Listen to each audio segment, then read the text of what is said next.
à tous d'être restés avec nous pour cette dernière partie d'INSEM, pour ce dernier quart d'heure. Quid de l'œuf? Alors on ne vous dira pas qui de l'œuf ou de la poule est arrivé en premier, mais on a décidé de faire le point sur ce produit de consommation courante qui est soumis à une réglementation qui permet en théorie d'en assurer la traçabilité avant d'être commercialisé. Et pourtant, 4 ans après le scandale des lasagnes à la viande de cheval, c'est au tour des œufs au fipronil de défrayer la chronique. Alors comment choisir, comment cuisiner et conserver les œufs pour en retirer le maximum de plaisir et de bénéfices pour la santé? Réponse avec notre invité Laurent Lannes. Si vous avez des questions à lui poser, 0800 3 x 0900 ou alors on écrit sur Facebook. Florian et Marina, vous veillez. On a les yeux grands ouverts. Allez, bah alors tout de suite, c'est pas le moment d'aller se faire cuire un œuf. C'est parti. C'est un métier. S'il y avait du public, j'aurais demandé une hola, tellement c'était spontané. Bonjour Laurent, bienvenue. Bonjour. Merci d'être avec nous. Alors, on rappelle, vous êtes chef de service vétérinaire en production primaire. Ouais. Alors, à la DDCSPP, la direction départementale de la cohésion sociale et de la protection des populations de Corse du Sud. Alors, en quelques mots, en résumé, qu'est-ce que c'est la fonction de cette structure? Eh ben, la fonction de mon service, c'est de contrôler la santé des animaux et des végétaux, et notamment les animaux producteurs de denrées, tels que les poules. Comme les poules. Voilà. Alors du coup, Laurent, parti de la Belgique en juillet dernier, la fraude alimentaire a créé un vent de panique. En quelques mots, est-ce qu'on peut rappeler ce qu'était le problème du fipronil? Oui, alors par le déroulé, en fait, c'est un autocontrôle d'un producteur belge qui a trouvé des traces de fipronil dans des produits qu'il mettait sur marché. Et l'enquête de traçabilité a permis de remonter jusqu'à un produit, le Dega 16, un produit qui était utilisé pour traiter les poux des volailles. Parce que les volailles ont des poux, comme les gens, qui peuvent... donc qui rendent les volailles malades ou qui peuvent spolier les volailles. Et ce produit-là, qui était censé être composé de menthol et d'eucalyptus, contenait un insecticide interdit, le fipronil. Le fameux fipronil. Alors, pour être sûr de la qualité des œufs qu'on va consommer, puisque du coup on est un petit peu inquiet, comment et où faut-il les acheter, ces œufs?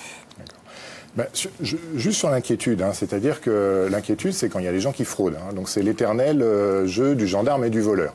Et en introduction, vous parliez de la traçabilité. La traçabilité, dans ces histoires-là, ça permet de remonter la fraude pour trouver l'explication et de remonter dans l'autre sens aussi sur les produits contaminés pour les retirer du marché.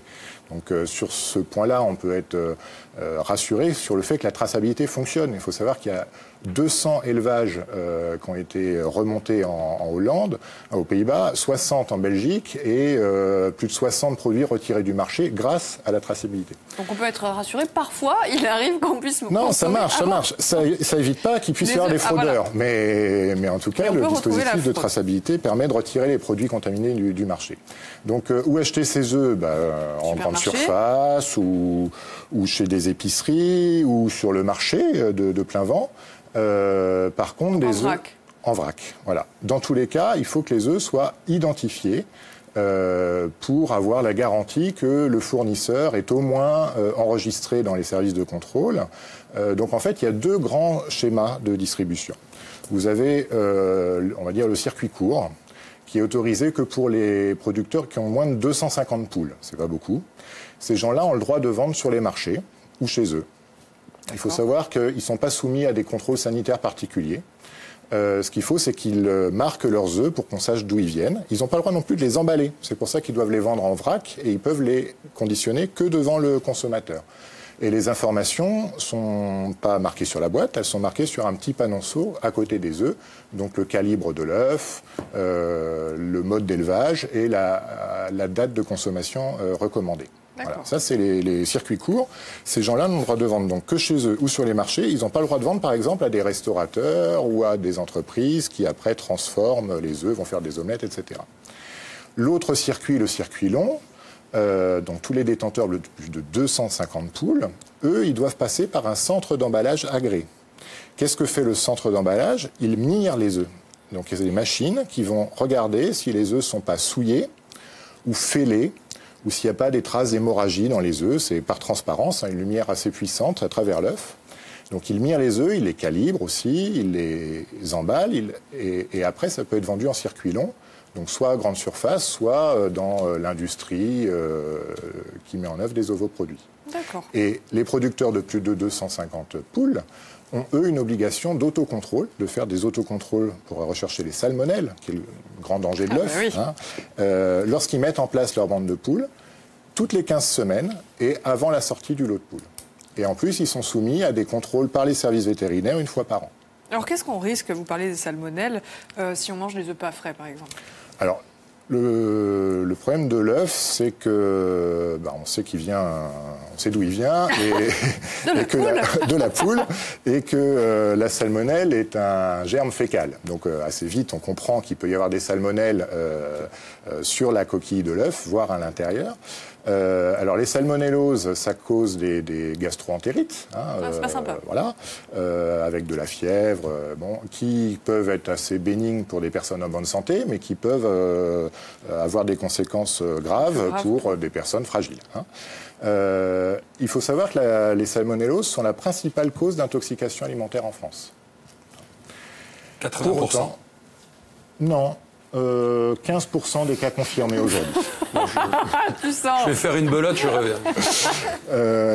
C'est la principale cause et en même temps c'est une cause qui a beaucoup diminué. 55% des TIAC étaient dus à salmonelle dans les années 96-98. D'accord. En 2014, 15%. Ça reste la principale cause, mais toutes les mesures de prévention mises en place en élevage aboutissent quand même à nettement diminuer le risque d'intoxication à salmonelle. Alors toi qui fais ton intéressant. C'est ça. Ouais, mais je me suis planté dans mes chiffres alors, parce que moi j'ai les salmonelles sont présentes dans de nombreux aliments. Oui. Bon alors c'est général en fait. Et elles sont à l'origine de 80% des hospitalisations dues à des toxi-infections alimentaires. Mais c'est général.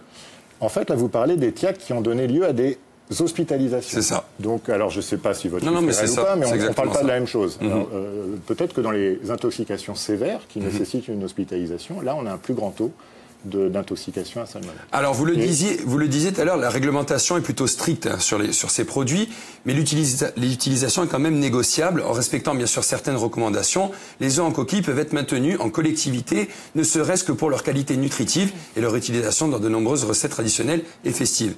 L'utilisation d'œufs en coquille doit être signalée à l'inspecteur vétérinaire qui suit l'établissement. C'est bien ça ? Vous me dites, vous m'arrêtez si je me trompe. Bon. Les œufs doivent provenir exclusivement de centres d'emballage immatriculés. Tout à fait. Les œufs doivent être stockés en carton dans la chambre froide. Les œufs dont la coquille est sale ou fêlée, vous le disiez, doivent être éliminés et le lavage des œufs est interdit. Oui. C'est vrai ça ? Oui. Alors c'est interdit parce que autour de la coquille, il y a une cuticule qui protège l'intérieur de l'œuf. Et si vous lavez, vous abîmez la cuticule et la coquille devient poreuse et les bactéries peuvent rentrer à l'intérieur de l'œuf. D'accord. Okay.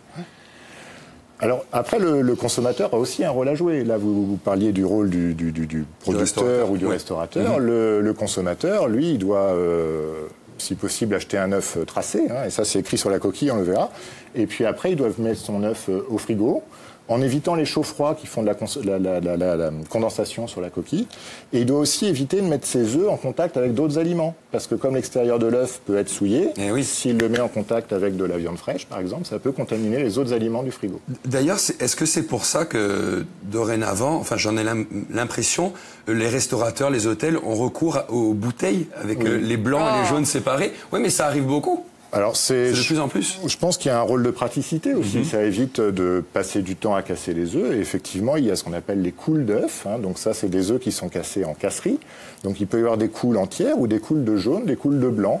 Et il y a même des produits assez pratiques qui sont des berlingots avec le blanc autour et le jaune au milieu.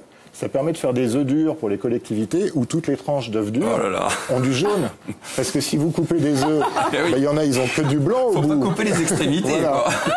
C'est comme un gâteau. J'ai pas envie de les manger. Alors, j'essayais pas de faire une omelette, mais j'étais en train de regarder. Il y a des chiffres qui sont inscrits sur les œufs. À quoi ils correspondent, ces chiffres, Florent ? Alors, vous avez le premier chiffre qui correspond au mode d'élevage. Donc, il va de 0 à 3.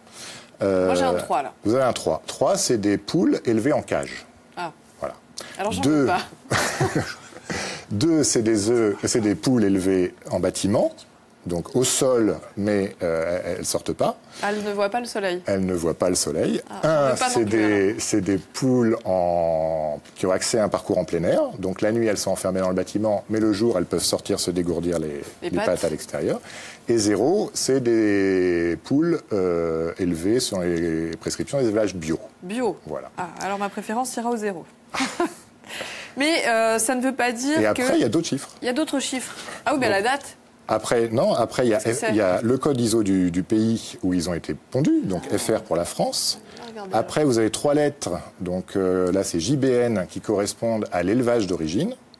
Et après, vous avez 2 chiffres, là, c'est 03, qui correspondent au numéro de bâtiment dans l'élevage. D'accord. Parce que chaque bâtiment peut être géré séparément pour des problèmes sanitaires. Donc comme ça, s'il y a un problème sanitaire dans un bâtiment, ça permet de gérer finement au bâtiment et pas de bloquer tout l'élevage. C'est quoi la date ? Et alors au-dessus, ça c'est une mention qui n'est pas obligatoire, mais là le producteur a rajouté la date. Bio, donc ça on avait déjà l'information par le 0, et la date, la DCR, la date de consommation recommandée, c'est la date limite, on va dire. D'accord. Alors, on parlait de la polémique des œufs contaminés au fipronil. Pourquoi il y avait des œufs bio qui étaient contaminés dans le lot ? Comment c'est possible ? Parce que la fraude, elle peut intervenir aussi bien dans les filières bio que dans les filières conventionnelles. Et en l'occurrence, ce produit falsifié, c'était un produit qui pouvait être utilisé en élevage bio. Je vous rappelle qu'il était censé contenir du menthol et de l'eucalyptus. Oui, alors que ça... Sauf que le fabricant avait rajouté du fipronil dedans. Donc il a été utilisé aussi bien dans des élevages bio que conventionnels. D'accord, c'est plus exotique comme ça. On va trouver 2 catégories d'œufs. La A et la B, ça correspond à quoi ? Alors normalement, vous avez trouvé que la A. La A, c'est les œufs destinés à être vendus en coquille. Et la B, c'est les œufs destinés à la casserie, à l'industrie. Donc c'est notamment les œufs qui ne vont pas passer les étapes de mirage. Les œufs fêlés ou souillés. Donc ceux-là, on les jette ? Ceux-là, ils partent en casserie. En casserie pour faire de la coule d'œuf pasteurisée. Décidément, j'ai pas envie de les manger, ceux-là. Alors, on nous demande sur Facebook si on peut aussi conserver ces œufs en température ambiante ou s'il faut absolument les mettre au frigo. Alors, il est recommandé de les réfrigérer. On peut les garder à température ambiante. Ce qui est important, c'est d'éviter les variations de température. Ce qu'il ne faut pas faire, c'est les rentrer au frigo, les ressortir, les rentrer, ou les garder à température ambiante, mais avec des variations de température. Okay. Alors, petite astuce, mettre l'œuf dans de l'eau et s'il flotte, on le jette pour s'assurer. C'est vrai ou c'est faux, ça ? Bof. Partiellement, enfin, il n'y a pas. Vous le jetez quand vous avez atteint la date limite de vente. Par contre, c'est vrai que dans l'œuf, vous avez une partie qui s'appelle la chambre à air. Sur le gros bout de l'œuf, il y a une chambre à air qui permet aux poussins après de respirer.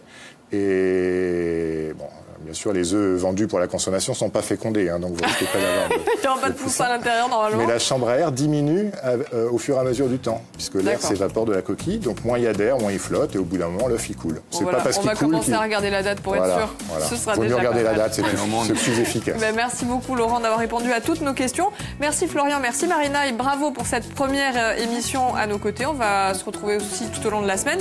Demain, on va faire une émission spéciale thé ou café, après les œufs. On va recevoir Anthony Lebrun et Stéphane Michel, qui est meilleur torréfacteur de France. A priori, ce sera une émission qui sera riche en arômes. Ça, c'est promis. On vous souhaite une excellente fin de journée. Et moi, je vous dis à demain. Ciao.